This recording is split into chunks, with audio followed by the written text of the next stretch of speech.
Tuesday, June 6, 1944, a single C-47 Skytrain troop carrier transport aircraft flew over this village and dropped paratroopers.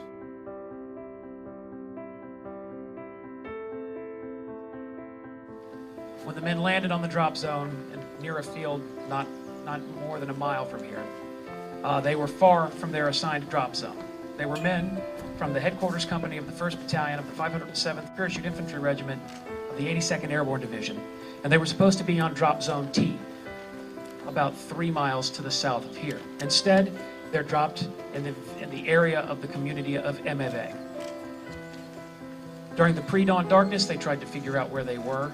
They were so far off the grid that they were initially confused. They were supposed to land with an entire battalion around them, and instead, these 15 men land with no one around them. At dawn, a small patrol was sent to speak to locals in an attempt to determine their location.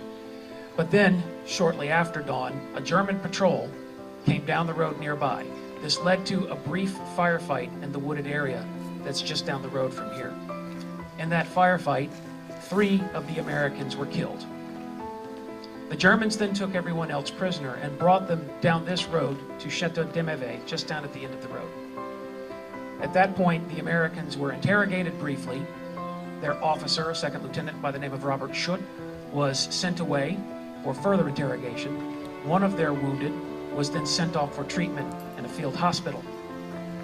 At that stage, 4 Americans were then marched from the chateau back to the field where they had been captured at dawn, and then shortly before 8 a.m., they were executed there.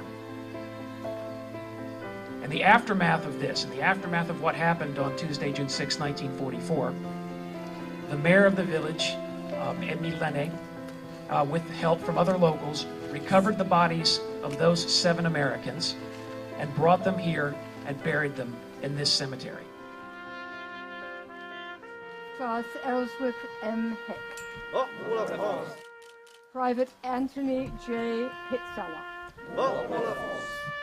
Private Andrew W. Kling. Oh, pour la France.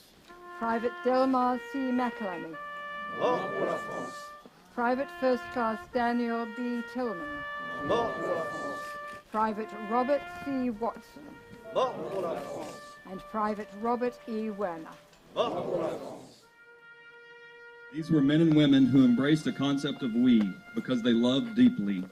Love of nation, yes. Love of cause, yes. But most importantly, love of their fellow man. And that is why those who floated in those frigid waters, who fought across those green fields, who flew through the dark skies are so celebrated and so revered. For their courage, their fierceness, their sacrifice, their mercy, and their love. They have been called the greatest generation. I call them giants. And I salute them, for I fear we may never see their like again.